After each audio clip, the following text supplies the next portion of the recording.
नमस्कार, मैं हूं अंजना ओम कश्यप और हल्ला बोल में आपका बहुत बहुत स्वागत है। वंदे मातरम के सभी 6 स्टैंजा गाने का विवाद आज और गहरा हो गया। कांग्रेस कार्य समिति में पहले की तरह सिर्फ 2 पद गाने के फैसले के बाद आज भारतीय जनता पार्टी ने कांग्रेस पर हमलों की बौछार कर दी। कांग्रेस पर निशाना साधने की अगुवाई खुद केंद्रीय गृह मंत्री अमित शाह ने की। उन्होंने कहा कि 1937 की ऐतिहासिक गलती को मोदी सरकार ने सुधारा है, लेकिन तुष्टीकरण के लिए कांग्रेस संसद का कानून नकार रही है। बीजेपी अध्यक्ष नितिन नवीन ने अपने एक्स पोस्ट में लिखा कि कांग्रेस आज की नई मुस्लिम लीग बन गई है। 15 अगस्त से कांग्रेस ने वंदे मातरम पर अपना रुख कड़ा किया है। संपूर्ण वंदे मातरम रोकने की कोशिश को लेकर सोनिया गांधी बीजेपी के आरोपों के घेरे में है, लेकिन कांग्रेस कार्य समिति में चर्चा के बाद पार्टी सिर्फ 2 पद गाने पर अड़ गई है, जबकि 13 अगस्त को ही लोकसभा में संपूर्ण वंदे मातरम के गायन में राहुल गांधी समेत जो कांग्रेस के तमाम नेता थे वो मौजूद रहे थे। ये उसी दिन की तस्वीरें हम आपको दिखा रहे हैं। 13 अगस्त को जब अंत हुआ उसके बाद से उसमें सभी लोग मौजूद थे और सभी की मौजूदगी में वंदे मातरम का पूरा जो संपूर्ण वंदे मातरम है 6 स्टैंजा वाला वो गाया गया था। वैसे जब वंदे मातरम पर नए सिरे से हंगामा मचा है तो सवाल ये भी उठ रहा है कि अभी ये मुद्दा क्यों बना है। क्या ये दोनों ओर से तुष्टीकरण का दाव है? क्या ऐसे भावनात्मक मुद्दों से मौजूदा समस्याओं को टालने की कोशिश का आरोप सही है? अमित शाह की ललकार, वंदे मातरम पर तकरार, वंदे मातरम के 2 पैरा, विवाद का फेरा। पहले ये रिपोर्ट देखिए, फिर चर्चा की शुरुआत। संपूर्ण वंदे मातरम इस राष्ट्र का स्वर है। इस भावना के साथ बने संसद के कानून और गृह मंत्रालय की गाइडलाइंस के बावजूद कांग्रेस पहले की तरह सिर्फ 2 पदों के गायन पर अड़ गई है। 15 अगस्त को कांग्रेस मुख्यालय से शुरू हुए विवाद के बाद पार्टी की वर्किंग कमेटी ने जब अपना निर्णय दोहराया तो जोरदार पलटवार केंद्रीय गृह मंत्री अमित शाह ने किया। कांग्रेस का यह निर्णय केवल और केवल इनकी घोर तुष्टीकरण की नीति की पुष्टि करता है। वोट बैंक के तुष्टीकरण के लिए उन्होंने स्वर्गीय बंकिम बाबू के इस अमर कृति का न केवल अपमान किया है, वो लाखों शहीदों का भी अपमान किया है जो वंदे मातरम का नारा लगाते लगाते देश की आजादी के लिए फांसी पर चढ़ गए, जिन्होंने कई साल जेल में काटे। आज कांग्रेस पार्टी 1937 का अपनी पार्टी का रिजोल्यूशन मान रही है और पार्लियामेंट के एक्ट को नकार रही है। वैसे ये महत्वपूर्ण है कि 13 अगस्त को लोकसभा में संसद सत्र का समापन संपूर्ण वंदे मातरम से हुआ था। तब राहुल गांधी, के.सी. वेणुगोपाल, कुमारी शैलजा, मनीष तिवारी, मणिकम टैगोर समेत कांग्रेस के कई वरिष्ठ सांसद मौजूद थे और उन्होंने वंदे मातरम का सामूहिक पाठ किया था। लेकिन पहले 15 अगस्त पर कांग्रेस मुख्यालय पर संपूर्ण वंदे मातरम बजने पर सोनिया गांधी कुछ निर्देश देती नजर आईं। उसी दिन केरल सरकार के आधिकारिक स्वतंत्रता दिवस कार्यक्रम में वंदे मातरम का गायन ही नहीं हुआ। हालांकि कर्नाटक, तेलंगाना और हिमाचल प्रदेश की कांग्रेस सरकारों ने 15 अगस्त के आधिकारिक कार्यक्रमों में संपूर्ण वंदे मातरम का पाठ किया, जबकि 17 अगस्त को पार्टी अध्यक्ष मल्लिकार्जुन खड़गे की मौजूदगी में गोवा में कांग्रेस के कार्यक्रम में वंदे मातरम के सिर्फ 2 पद गाए गए। इसके बाद खड़गे ने साफ कर दिया था कि पार्टी वंदे मातरम के सभी 6 पद नहीं गाएगी।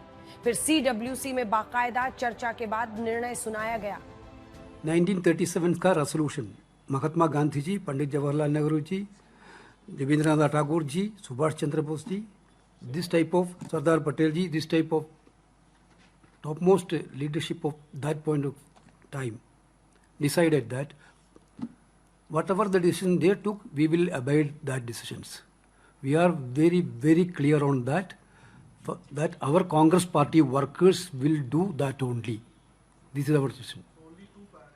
First 2 stands था। वंदे मातरम पर कांग्रेस के इस फैसले पर बीजेपी अध्यक्ष नितिन नवीन ने एक्स पोस्ट में लिखा, कांग्रेस ने अब अपने अपमान को एक प्रस्ताव की शक्ल दे दी है।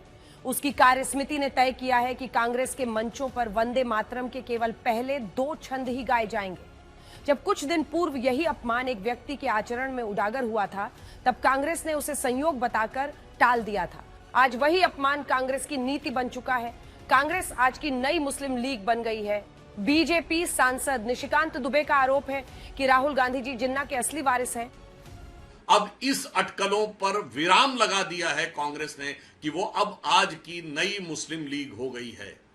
क्योंकि जो जिद मुस्लिम लीग की थी 1937 में वंदे मातरम को लेकर, वही जिद आज संसद से पारित कानून के बाद कांग्रेस पार्टी की है वंदे मातरम को लेकर। बीजेपी के इस हमले के जवाब में कांग्रेस का पलटवार भी तैयार है। आपने पास कर दिया, संख्या बल आपके पास है, आप मेरे अधिकार से मुझे कैसे वंचित कर दोगे? मेरा अधिकार है कि मैं अपनी धार्मिक स्वतंत्रता बरकरार रखूं।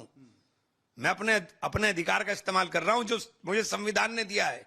मेरा अधिकार है मैं अपनी धार्मिक स्वतंत्रता बरकरार रखूं। इस्लाम के अंदर अल्लाह के अलावा किसी की इबादत नहीं हो सकती, लेकिन इन्होंने राष्ट्रगान का अपमान कर दिया।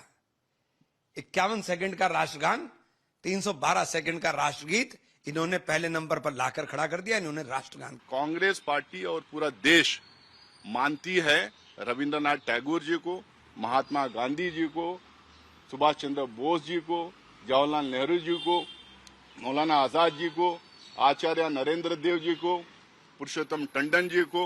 ये जितने भी लोग 1937 के CWC मीटिंग में मौजूद थे और ये फैसला लिया गया था कि 2 स्टैंजा गाया जाएगा, ये देश को यूनाइट करने वाला है और 2 गाया जाएगा, उस स्टैंड पे कांग्रेस पार्टी कायम है।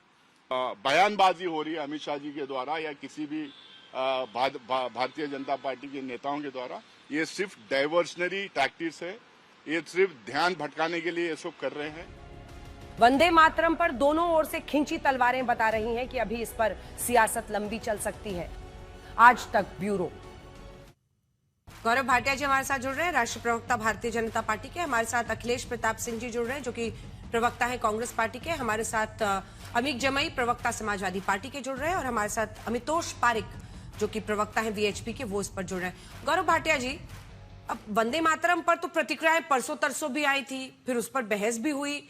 अब ये नए सिरे से क्या है? क्योंकि कांग्रेस पार्टी का स्टैंड तो क्लियर दिख रहा है। अगर मल्लिकार्जुन खड़गे की मौजूदगी में गोवा में सिर्फ 2 स्टैंजा गाए जा रहे हैं तो उनका तो ठीक है। अब तो गेंद पूरी तरह से आपके पाले में है। अगर ये कानून का नए कानून के संशोधन के बाद उल्लंघन है तो फिर कानूनी कार्रवाई होनी चाहिए, और नहीं तो फिर क्या सिर्फ पॉलिटिक्स के लिए इस मुद्दे को उठाया जा रहा है?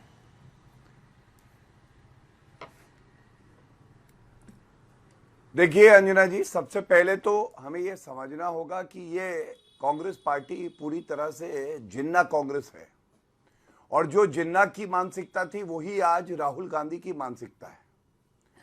अमित शाह जी ने आज जो बात कही, क्या ये लाखों शहीदों का अपमान नहीं है जो वंदे मातरम गाते हुए देश के लिए अपने प्राण न्यौछावर कर गए? और क्या ये तुष्टीकरण की राजनीति नहीं है? क्योंकि हमें ये समझना होगा कि क्या चाहते थे जिन्ना। जिन्ना बात करते थे कि मुसलमानों को धर्म के आधार पर आरक्षण मिले, वही बात कांग्रेस पार्टी करती है। आज सवाल क्या ये नहीं पूछा जाएगा संविधान संविधान संविधान राहुल गांधी कहते हैं। अंजना जी, मेरा पहला सवाल है और मेरे काबिल प्रवक्ता कांग्रेस के अखिलेश जी उत्तर दें। आप ये बताइए, अगर संसद में एक कानून पारित होता है, अनुच्छेद 245 और 246 पढ़ लीजिएगा, और ये कहा जाता है कि आपको वंदे मातरम का सम्मान करना है। ये एक कानून है भारत का। आपको अच्छा लगे ना अच्छा लगे, आप ये कोई नहीं होते कहने वाले कि हम 6 छंद इसके जो है वो नहीं गाएंगे या हम सम्मान नहीं देंगे, क्योंकि ये एक अपराध है। तो पहली बात तो जो शपथ इन्होंने ली है संविधान की रक्षा करने की और संविधान के तहत कार्य करने की, उसका उल्लंघन सोनिया गांधी कर रही है, राहुल गांधी खड़गे जी कर रहे हैं, इमरान मसूद कर रहे हैं। दूसरी बात जो बड़ी आती है, कॉन्स्टिट्यूएंट असेंबली डिबेट्स, आप देखिएगा कॉन्स्टिट्यूएंट असेंबली डिबेट्स में ये बात आई और क्या कहा गया? ये कहा गया कि राष्ट्र गीत और राष्ट्रगान क्या होगा। तो राष्ट्र गीत के लिए ये कहा गया कि इसका सम्मान भी राष्ट्रगान की तरह होगा। तो आज ये पूछा जाना चाहिए कि जब तब कॉन्स्टिट्यूएंट असेंबली में ये बात आ गई और उसी को हमने स्वीकारा और उसने संविधान की शक्ल ले ली, तो आज उस पर ये लोग आपत्ति क्यों कर रहे हैं? तीसरी बड़ी बात मैं कहता हूं, बड़े भावुक होकर कहता हूं, डॉक्टर अब्दुल कलाम साहब, डॉक्टर मौलाना अबुल कलाम आजाद, तमाम मुसलमान हैं जिन्होंने राष्ट्र गीत को गाया है। राष्ट्र गीत को गाया, उनको कोई दिक्कत नहीं हुई, वो भी मुसलमान थे।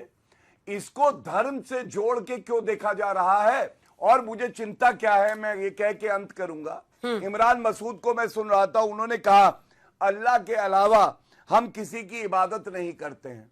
तो ये भारत है, ये संविधान से चलेगा ना, ये कुरान से तो नहीं चल सकता है, शरिया कानून से तो नहीं चल सकता है। आप मुझे बताइए अंजना जी, ये बड़ा प्रश्न है। अगर इनको मेरे केवल सवाल का अल्लाह आपने की गौरव इबादत जी करनी जवाब है, नहीं दिया। तो देश के लिए कौन भक्ति दिखाएगा? मेरे सवाल का हाँ, आपने बताइए, जवाब नहीं अब दिया आप पूछ सकते कि अगर कानून में संशोधन के बाद कानूनी मामला बनता है तो फिर वो कानूनी मामला करने में आप लोग क्यों डर रहे हैं? आपको लग रहा है कि बैकलैश होगा इसका?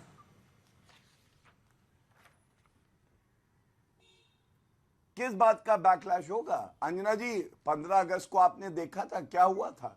सोनिया गांधी कैसे घबरा गई थी कि अगर पूरे वंदे मातरम में वो खड़ी रह जाएंगी तो उनका मुस्लिम वोट बैंक खिसक न जाए, और उन्होंने सम्मान नहीं दिया। और बिल्कुल कानूनी मामला बनता है, इस पे इंक्वायरी चल रही है।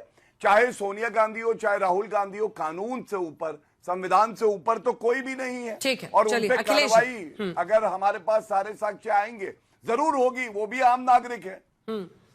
अखिलेश जी वो कह रहे हैं कि कानूनी कार्रवाई भी होगी अगर ऐसे साक्ष्य आते हैं सामने। आपकी पार्टी हालांकि इसको डिनाई कर रही है, कह रही है कि वो कुर्सी मांग रही थी सोनिया जी, लेकिन 1896 कांग्रेस पार्टी के ही ऐसे तमाम दिग्गज नेता जो कि पूर्व अध्यक्ष रह चुके हैं, रहमतुल्लाह सयानी, उन्होंने पूरा कांग्रेस के कलकत्ता अधिवेशन में संपूर्ण वंदे मातरम उन्होंने गाया था सभी स्टांसा के साथ। 1913 नवाब सैयद मोहम्मद बहादुर जो कि पूर्व अध्यक्ष कांग्रेस पार्टी के रह चुके, कराची अधिवेशन में भी उन्होंने आजादी के पहले 13 में गाया था। फिर 18 में गाया था कांग्रेस का बॉम्बे अधिवेशन में सैयद हसन इमाम पूर्व अध्यक्ष ने। फिर मौलाना अबुल कलाम आजाद जो कि पूर्व अध्यक्ष आपकी पार्टी के रहे हैं, उन्होंने 1920 में गाया था। हालांकि मुझे लगता है कि उसके बाद वो अध्यक्ष बने आपकी पार्टी के, लेकिन अनेकों ऐसे नाम हैं, एम ए अंसारी हो, और ये कांग्रेस पार्टी के ही सब नेताओं के हम नाम दे रहे हैं, ये लोग आ सकते थे। तो फिर 2026 आते आते इतना परहेज क्यों हो गया है? देखिए अंजना जी, आपने कई उदाहरण दिए, ये सही बात है। कांग्रेस पार्टी वंदे मातरम गाती थी, वंदे मातरम जब गाया जाता था तो लाठियां चलती थी। आपत्ति किसको थी वंदे मातरम से? तब अंग्रेजों को थी, आरएसएस को थी, हिंदू महासभा को था और मुस्लिम लीग को थी। फिर से दोहरा दे रहा हूं, जब कांग्रेस पार्टी जंगे आजादी की लड़ाई लड़ती थी तो वंदे मातरम गीत गाया जाता था, और इस गीत को गाए जाने पे आपत्ति करती थी आरएसएस, हिंदू महासभा, अंग्रेज और मुस्लिम लीग।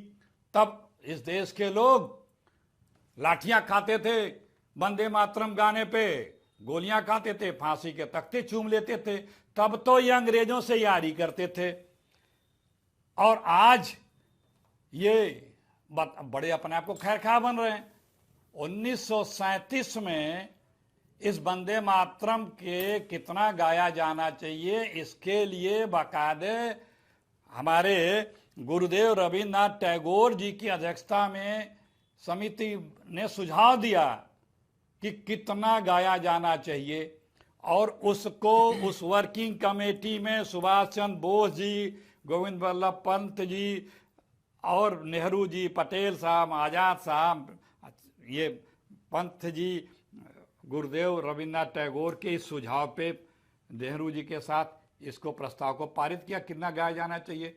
आज ये लोग सुभाष चंद्र बोस और गुरुदेव रविन्द्रनाथ टैगोर की खिलाफत कर रहे हैं, क्योंकि उनके द्वारा सुझाए गए उस गीत को कितना गाया जाना चाहिए वो बात तय हुई थी, और उस पर चलते चले आ रहे हैं।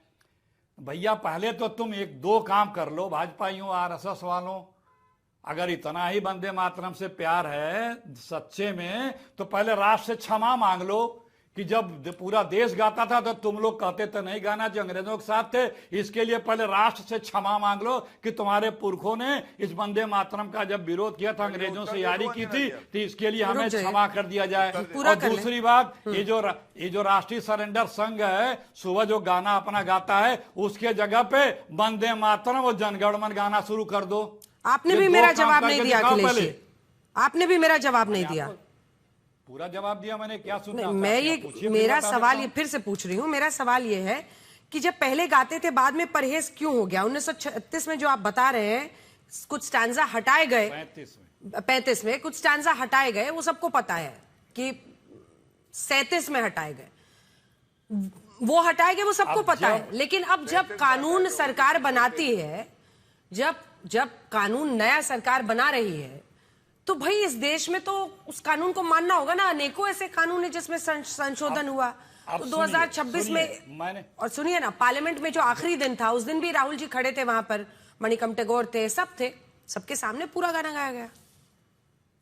अब देखिए, जब ये 37 में जो सबसे इस गीत के सबसे बड़े पुरोधा थे हमारे गुरुदेव रविन्द्रनाथ टैगोर जी, और उनके साथ के लोगों ने सुझाव दिया कि कितना गाया जाना चाहिए, उसको सबने, कांग्रेस ने माना, तो हमने तो उनकी बात मानी।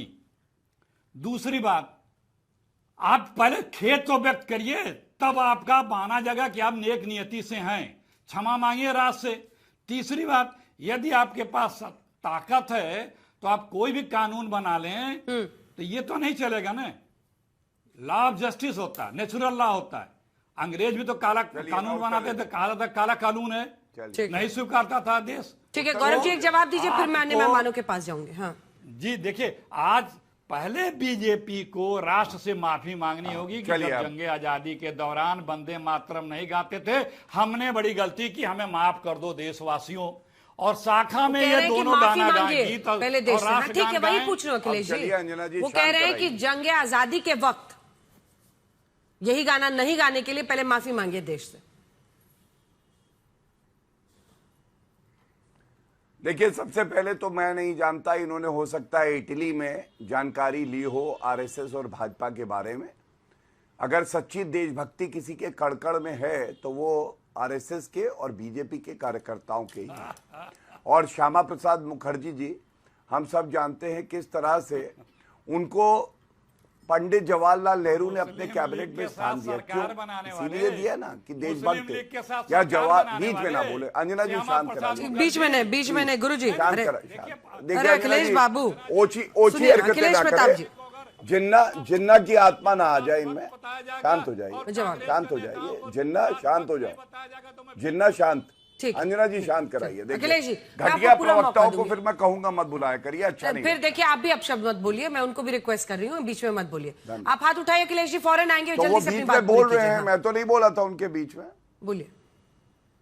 मैं जल्दी नहीं, मैं अपना समय लेके बात पूरी करूंगा। इन्होंने क्या कहा? इन्होंने कहा देश का कानून है तो क्या? यही तो सोनिया गांधी की मानसिकता है। देश के कानून से मैं ऊपर हूं, मैं सोनिया गांधी इटालियन लेडी हूं। अरे, पहला सवाल है, चुनी हुई सरकार है, संविधान के हिसाब से संसद में कोई भी कानून बना सकती है, उसको संविधान की दृष्टि से सही होना चाहिए, वो शक्ति होनी चाहिए केंद्र सरकार के पास। और दूसरी बात, मूल अधिकारों के विपरीत नहीं होना चाहिए। संविधान पढ़ते तो अखिलेश जी को पता चलता। मेरा सवाल बहुत ही सरल था, मैंने कहा आप बताइए क्यों नहीं पालन करेंगे जब कानून बन गया है? क्या ये उनकी शपथ का उल्लंघन नहीं है? इन्होंने कोई जवाब नहीं दिया। और मैं एक बात कहना चाहता हूं, आप अंजना जी इस पे ध्यान दीजिए। इमरान मसूद ने जो कहा है, जो तमाम और कांग्रेस के नेता कह रहे हैं, हम अल्लाह के अलावा किसी की इबादत नहीं करेंगे। मैं आज एक सवाल पूछना चाहता हूं, मान लीजिए कोई इस्लामिक मुल्क है, वहां से हम पे, भारत पे हमला करता है, कहता है अल्लाह अकबर। क्या एक नागरिक के सामने यह सवाल नहीं आएगा कि पहले हमारे लिए राष्ट्र प्रेम है, पहले हमारे लिए भारत माता है, उसके बाद धर्म है? बिल्कुल आएगा। और तभी यहां पे जो कांग्रेसी बैठे हैं, इनको मीर जाफर बुलाया जाता है, क्योंकि पहले ये देश के साथ नहीं खड़े होते, पहले ये अपने तुष्टीकरण की राजनीति करते हुए वोट बैंक के साथ खड़े होते हैं। चाहे संविधान तार तार हो जाए, इनको कोई फर्क नहीं पड़ता। और अंत करूंगा एक बात कह के, जवाहरलाल नेहरू जब जिन्ना के सामने घुटने टेक के रेंग रहे थे, नेताजी सुभाष चंद्र बोस जी ने एक बात स्पष्टता से कही थी कि वंदे मातरम जो है ये हमारे लिए प्रेरणा का स्रोत है और देशभक्ति का प्रतीक है।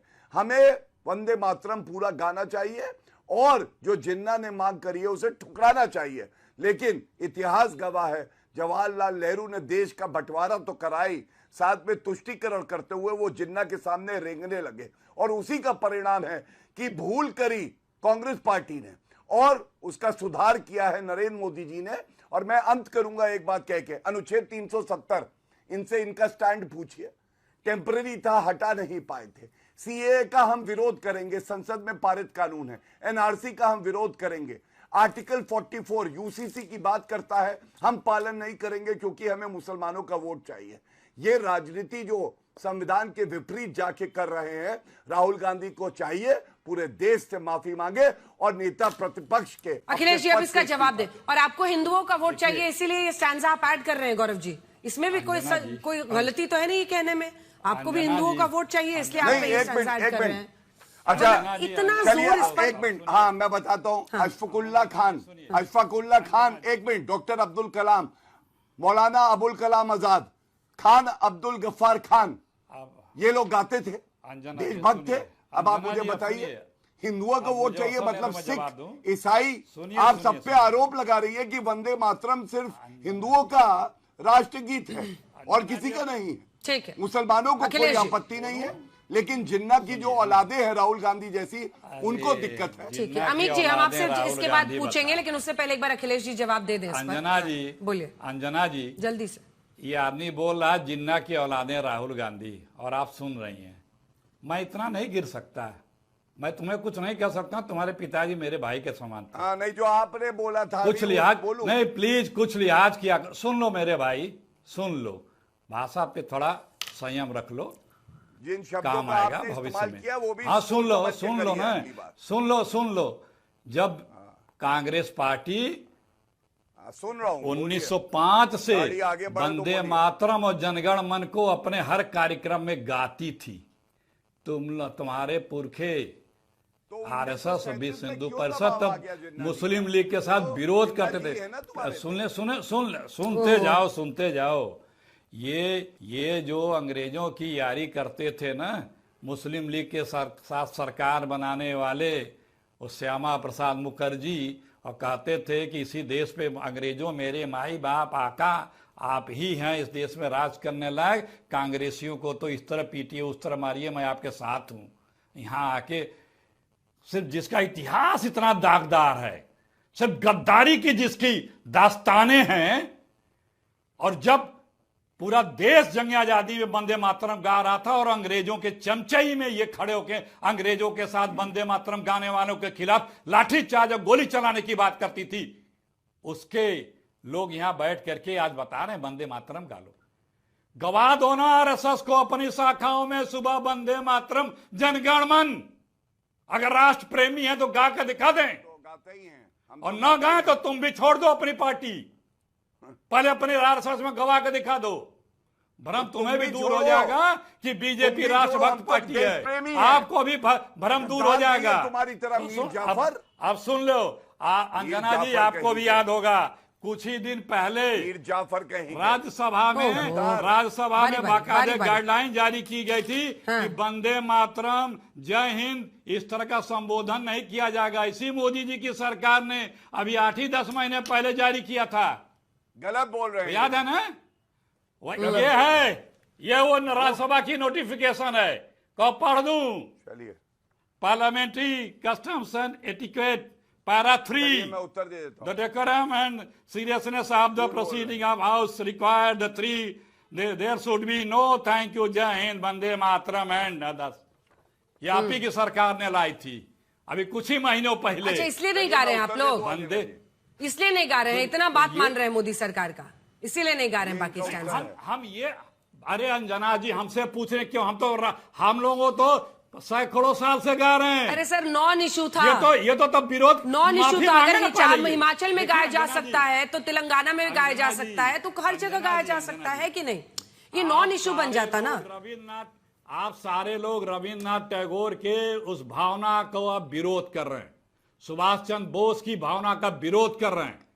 इन लोगों ने कहा था इतना गाया जाने चाहिए, और कांग्रेस पार्टी ने वर्किंग कमेटी में वही प्रस्ताव पास किया था 1937 में।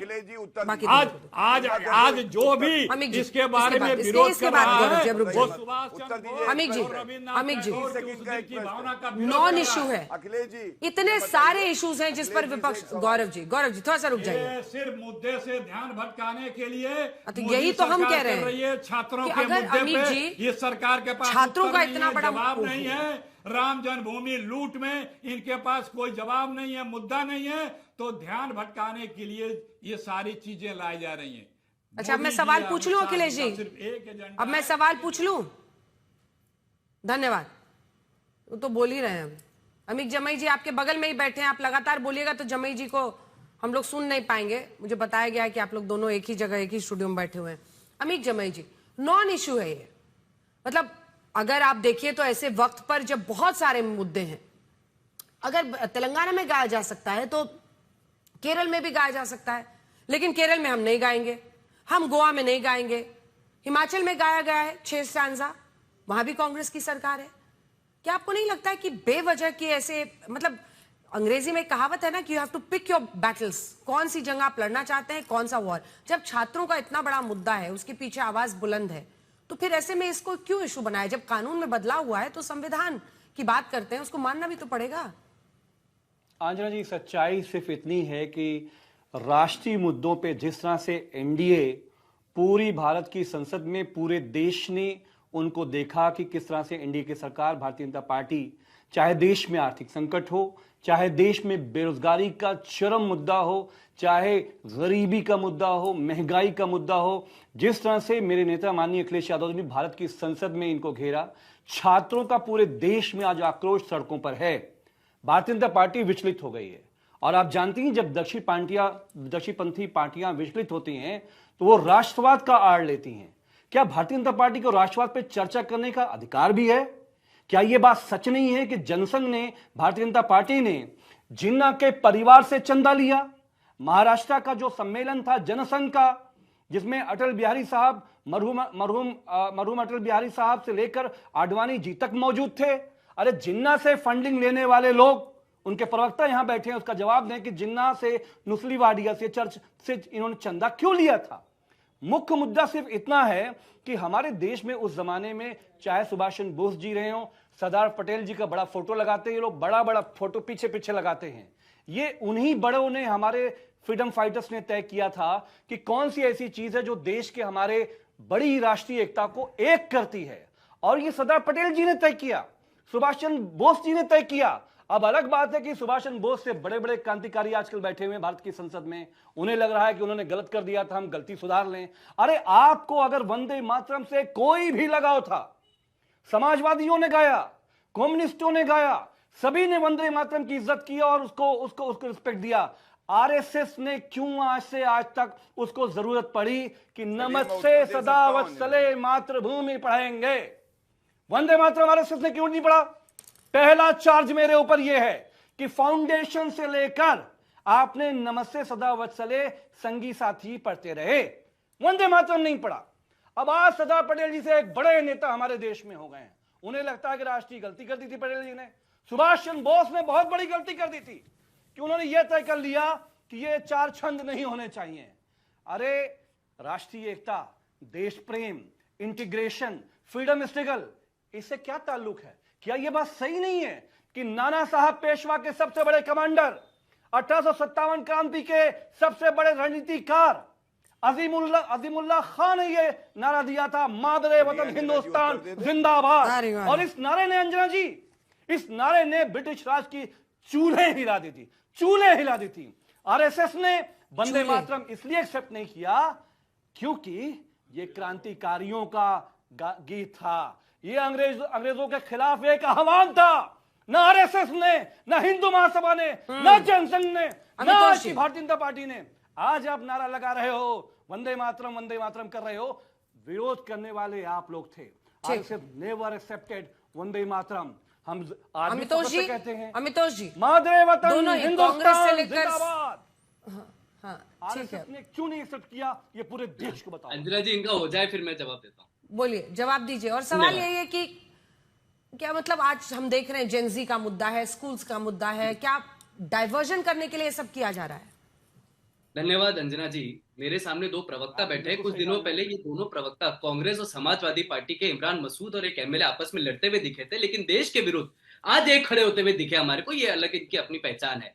दूसरी बात, इन्होंने 2 गलत कोट फैक्ट करे। उन दोनों कोट को मैं कहता हूं, पहली बात तो यह कि आरएसएस संघ ने वंदे मातरम नहीं गाया। 1907 मैं कोट कर रहा हूं, उसको चैलेंज करे, कॉन्ट्रारी प्रूव करे, सिर्फ बातें नहीं करे। Notably, in 1907, the chanting of Vande Mataram at public places was banned under the Risley Circular. At that time, Keshav Baldev Hedgevar, then a school student, later the founder and Sanchalak, definitely stood up and called India dictate and sang Vande Mataram. ये उनका पहला तो clause है जिसको ये counter ये WhatsApp university का ज्ञान देश यहाँ की फैला बात रहा है। कर रहे हैं, रुकिए आप, अभी रुकिए, अभी मैं चालू कर रहा हूं, मेरे बात बोलिएगा। बड़ी बड़ी बात कर रहे हैं, यही अखिलेश जी तो मेरे बीच में बोलने का प्रयास कर रहे थे। मैं एक चुनौती से देता हूं, कौन किस देश को ही अपना मानेंगे? जयपाल सिंह के तो नारे लगाते, खामिनेई की छाती ठोकते हैं, लेकिन अगस्त लाहौर का अगस्त 6 1947 का एक लेटर है, और मैं कोट कर रहा हूं, this quote was been found in the volume 96 of the collected works of Mahatma Gandhi. राष्ट्रीय ध्वज में यूनियन जैक को लाओ, नहीं तो मैं राष्ट्रीय ध्वज को सैल्यूट नहीं करूंगा। ये उनकी किताब में लिखा गया था, उसको ये चैलेंज करे, the one who take votes for the Union Jack cannot stand for the Vande Mataram 6 stanzas. This is how the national coming to ये रूमरिस्ट का जवाब देने दीजिएगा। अरे सुनिए, आपको मेरे पुरखों के बारे में पता है, रूमरिस्ट का जवाब देने दीजिएगा। तीसरी बात, 2 स्टैंजा तक इनको कुर्सी की जरूरत नहीं थी, लेकिन जैसे ही तीसरा स्टैंजा आने लगता है, आपस में खलबली बच जाती है। अब किसको कुर्सी की जरूरत थी वो तो इन्हें देखना पड़ेगा। मद्रास हाईकोर्ट का जजमेंट है, मद्रास हाईकोर्ट कहता है वंदे मातरम सब जगह बजाना चाहिए, should be made mandatory to the school and public places. Calcutta high court का जजमेंट है अंजना जी, कलकत्ता हाईकोर्ट कहता है कि वंदे मातरम अगर मदरसे में बच जाएगा तो स्वर्ग नहीं गिर जाएगा, haven will not fall the 6 stanzas of Vande Mataram can be Seng, लेकिन उसको नहीं मानते। बिजू एनवल के अंदर में लिखा है कि आप खड़े हुए, this is a respect, it's not a violation, it's a respect to the national integrity. जवाब देंगे यार। हाँ बोल लेने दीजिए। चौथी बात, मैं लास्ट बात अपनी बात कहता हूं, आरिफ मोहम्मद खान 2006 आउटलुक के अंदर में लिखते हैं, I have no doubt that opposition to Vande Mataram is not rooted in the religious but in divisive politics that led to the partition of the country. आप बताइए, फिस्कोल भट्ट, आरिफ मोहम्मद खान, मौलाना आजाद जब इन सब की बात करते हैं तो मेरे को लगता है जिन्ना से पहले वंदे मातरम का कभी अपोज हुआ नहीं, लेकिन उसके बाद में अपोज होने वाला ये साथ दर्शाता है पॉलिटिकल माइंडसेट है, ना कि नेशनल इंटीग्रिटी। चलिए उन्होंने पॉइंट वाइज बोला है। अखिलेश जी जवाब दीजिए। हाँ, पॉइंट वाइज बता रहा हूं अंजना जी।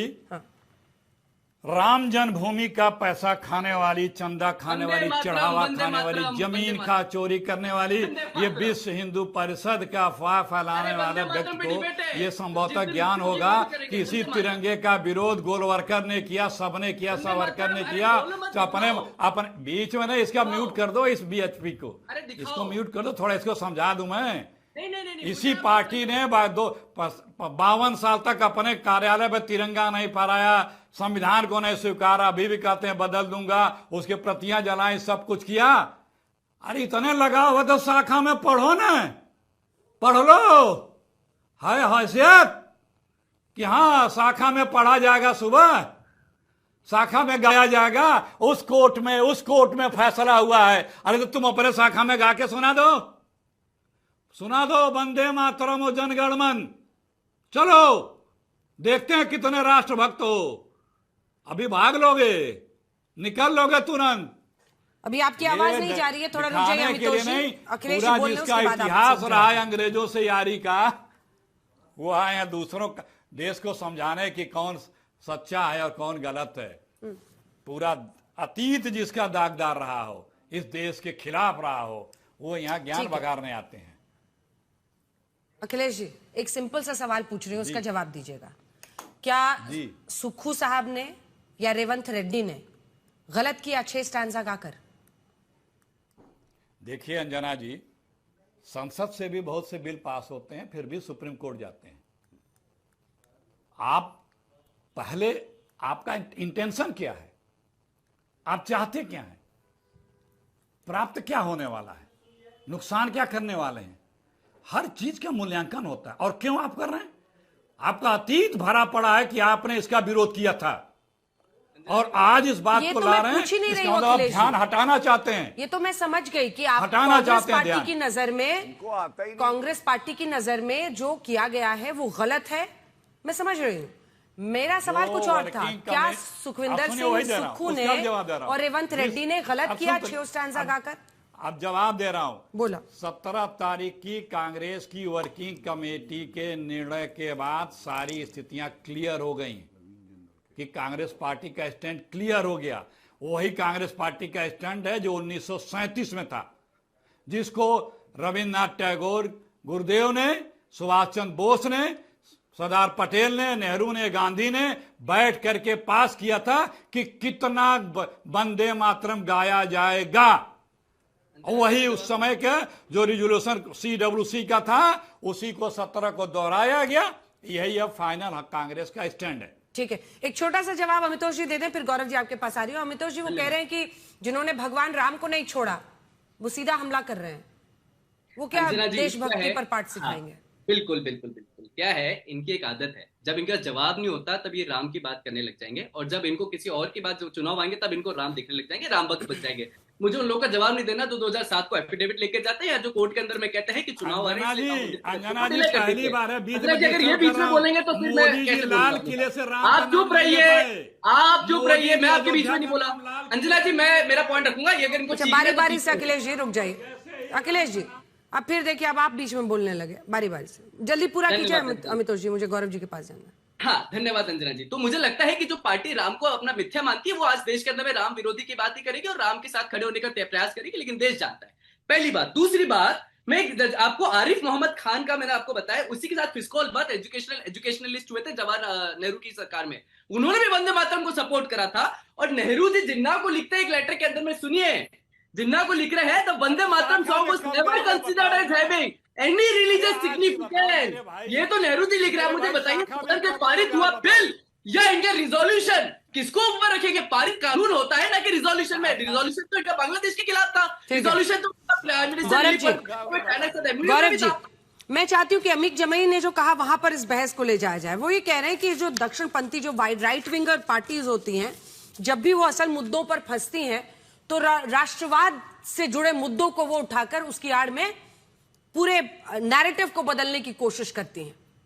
और कई लोग इसको उसी का एक हिस्सा देख रहे हैं कि वंदे मातरम और कांग्रेस उसका 6 स्टैंजा नहीं गा रही है, तो इस पर पूरा बहस ले आई जाए।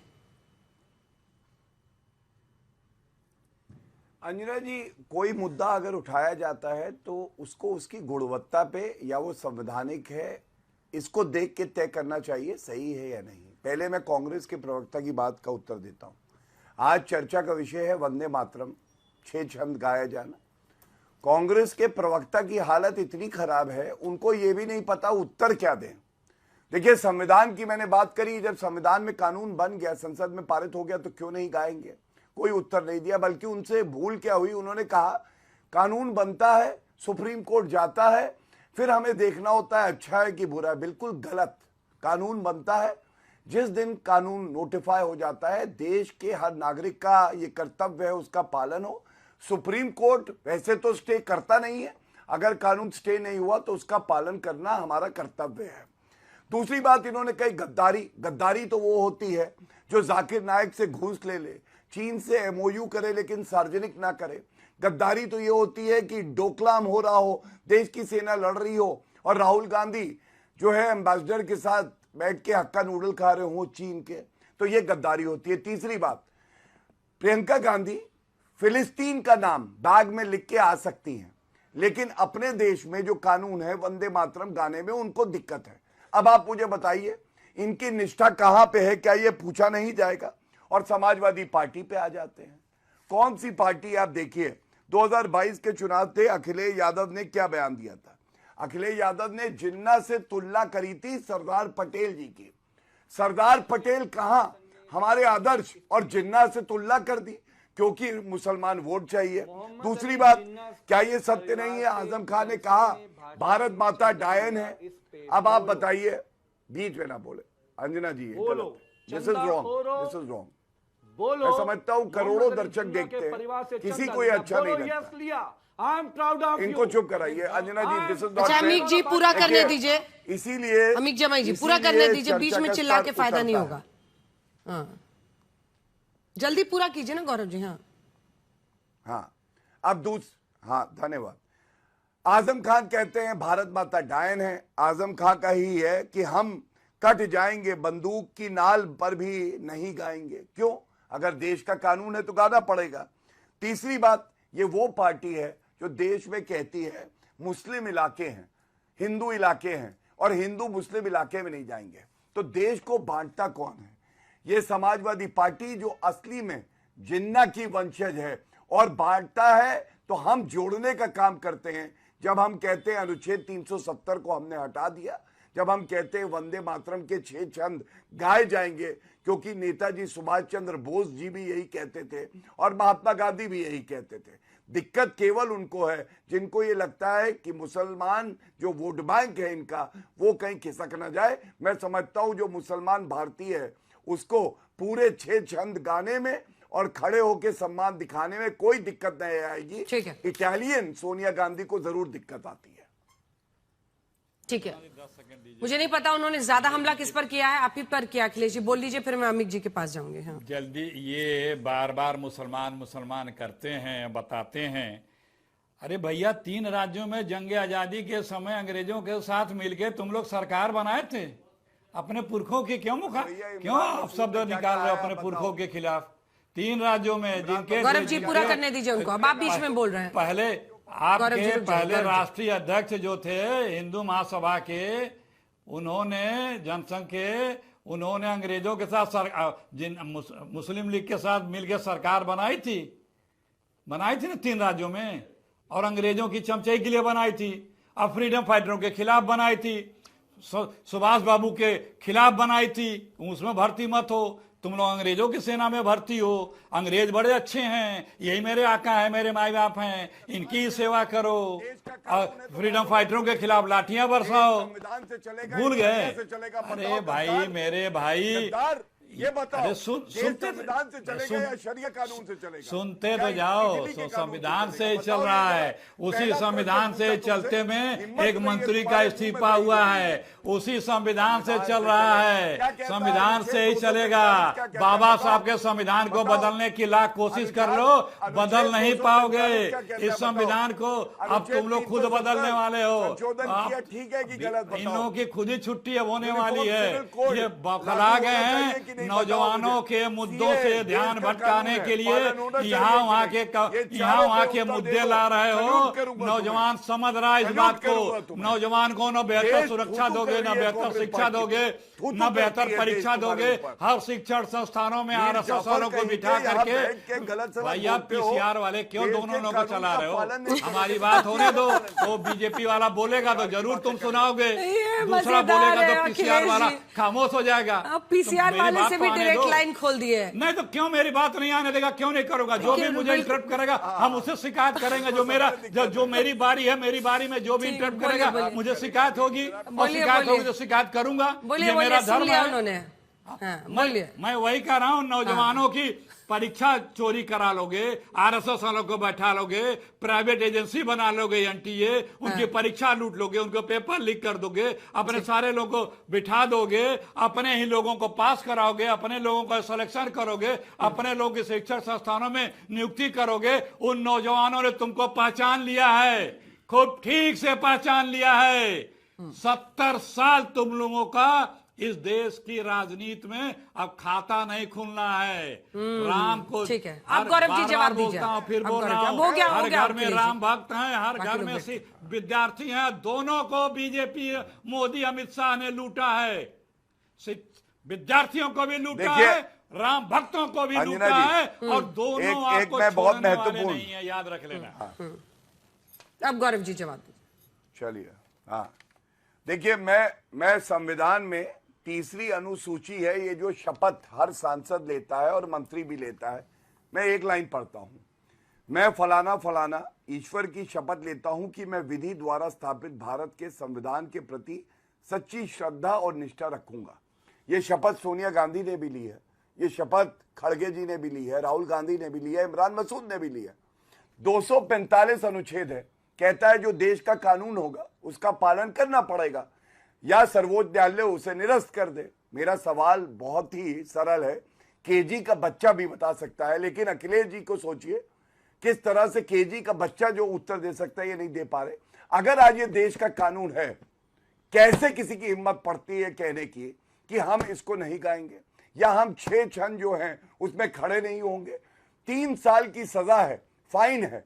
तो हम तो ये मानते हैं कि अगर सोनिया गांधी हो, राहुल गांधी हो, अगर दम है तो तिरस्कार करके दिखाओ और जेल की सलाखों के पीछे ना कर दे तो हम भारतीय नहीं हैं। अंजना जी, अब तो सीधा चैलेंज कर रहे हैं अखिलेश जी। मैं वही कह रहा हूं, कांग्रेस पार्टी को जो स्टैंड लेना है वो तो ले लिया, अब तुम अपना स्टैंड दिखाओ ना। आपको किसने आपको चैलेंज कर रहे हैं गौरव जी? 19 दिन पार्लियामेंट में नहीं आ पाए मोदी जी, अमित शाह जी। नौजवानों बीच में मेरे भाई बीच में नहीं, रुक जाइए, मैंने आपको सुना, मैंने आपको बीच में मैंने आपके बीच में वाला सुन लीजिए। 19 दिन तक 19, अरे रुक तो जाइए, मैंने उत्तर दे दिया, समझ में आया हो तो वकालत छोड़ दो। 19 दिन तक उसी सदन में जिस देश का प्रधानमंत्री और गृह मंत्री सदन में ना पाया हो, एक लाइन का सवाल जिस है। मैंने कहा ना, मुझको जो स्टैंड लेना मैंने कांग्रेस पार्टी ने ले लिया, आपको जो लेना हो लो, किसने रोका है? आपका प्रधानमंत्री गृह मंत्री बच्चों के खौफ से आपका गृह मंत्री प्रधानमंत्री तो सदन में आ नहीं पा रहा है। आपका प्रधानमंत्री यहाँ के झूठ अरे भाई, बोलोगे, मेरे भाई, झूठ अब आप ही बोलोगे। बोल लो, आप ही अमित शाह बीच जी में का बोलोगे, बयान मैं नहीं तो सुना आपके था बीच कि में हम बोला चर्चा के नहीं। लिए ठीक तैयार है, हैं। अच्छा अब अखिलेश जी बोल रहे हैं, अब गौरव जी उसके बाद आप बोलिएगा। देखिए हाँ अंजना जी, बोलिए। यही ये लोग हैं जो 12 से 11 साल तक बोलते रहे ये बीजेपी है, यहाँ त्यागपत्र नहीं होता है। भाग भाग करके त्यागपत्र दे के भागे, जान बचा के जिसको बोलते हैं, अरे लो यार जल्दी जान छोड़ो, लेकिन जान नहीं छूटने वाली है। उसके बाद भी 19 दिन सदन चलती रही, सदन में नहीं आए। 2 बिल गृह मंत्री का प्रोड्यूस हुआ सदन में, 2 बिल। वो नकल वाला जो बिल हुआ था जिसमें संशोधन वाला और FCRA वाला, अब मंत्री गायब। पहली बार दुनिया के इतिहास में अंजना जी, जिस मंत्री का बिल प्रोड्यूस हो रहा है, इंट्रोड्यूस किया जा रहा सदन में, वो मंत्री सदन में नहीं आ रहा है। बताएंगे अपने आप को विश्व गुरु, 56 इंची, पता लग गया इसी से। उनका मंत्री का इस्तीफा हुआ, उससे आपकी सरकार थोड़ी बन गई। सरकार तो उन्हीं की चल रही है, चुनाव से ही जीत के आना पड़ेगा। आप लोग को चुनाव जीत के ही आना पड़ेगा ना अखिलेश जी। अगर ऐसे कानून को पास करने से जी, अगर ऐसे कानून आपको पास होने से रोकने हैं, है ना, तो उसके लिए तो आपको चुनाव जीत के आना होगा, नहीं आना होगा अमित जमई जी। और अब तो यूपी का भी चुनाव है अमित जी। करके कब तक चुनाव ये जीत लेंगे? ये कोई चुनाव नहीं जीते हैं। चुनाव आयोग पैसे और मशीनरी के बल पे भले कुछ सीटें पा गए, बैसाखियों के बल पे हैं, वो भी 12 महीने राहुल जी ने बोला, 2 महीना निकल गया, 10 महीने में दिल्ली की सरकार गिर जाएगी। लिखते रहिए, हर महीना बताऊंगा। जमई जी आप बगल में ही बैठे हैं, उनको बोल ही दीजिए ना बगल में कि थोड़ा आपको भी बोलने दें। आज पता नहीं अखिलेश जी क्या खा के आए। हमारे बड़े भी हैं अखिलेश जी, हमारे सीनियर भी हैं, बड़े भी हैं, सीनियर भी हैं। देखिए हमारा सिर्फ ये कहना है कि अगर prevention of insult to the national honour amendment bill 2026 जिसमें आपने अमेंड किया है, इसका मूल मकसद ये है कि भारत का संविधान, हमारा ध्वज और वंदे मातरम, अब आपने राष्ट्रगीत शामिल किया है, कि अगर कोई बाधा उत्पन्न करता है, अगर कोई अनादर करता है, एक लाइन इस पे एनडीए को, भाजपा को और जोड़ लेना चाहिए था कि ये हर नागरिक को पढ़ना ही पड़ेगा, सबको मानना ही पड़ेगा, वो ईसाई हो, बुद्धिस्ट हो, जैनी हो, मुसलमान हो, कोई भी हो। समस्या मानने की नहीं, मैंने कहा कि मतलब अब कानून में भी धर्म का नाम लिखा जाएगा। अमित जी क्या कह रहे हैं? इतना बड़ा क्रांतिकारी नहीं, इतना बड़ा कानून में लिखा जाएगा कि कौन कौन से धर्म के लोग। शर्म आनी चाहिए। नहीं, मैं ये कह रहा हूं, मादरे वतन हिंदुस्तान जिंदाबाद, जिससे देश इकट्ठा हुआ। लेकिन जो डिवाइडर इन चीफ, कौन था डिवाइडर इन चीफ? एक किताब के कवर पे उनका फोटो आया था। मैं सुबह सुबह उनको प्रणाम करता हूं आजकल। चलिए वक्त इतने की इजाजत देता है। आप सभी का बहुत बहुत धन्यवाद हमारे साथ जुड़ने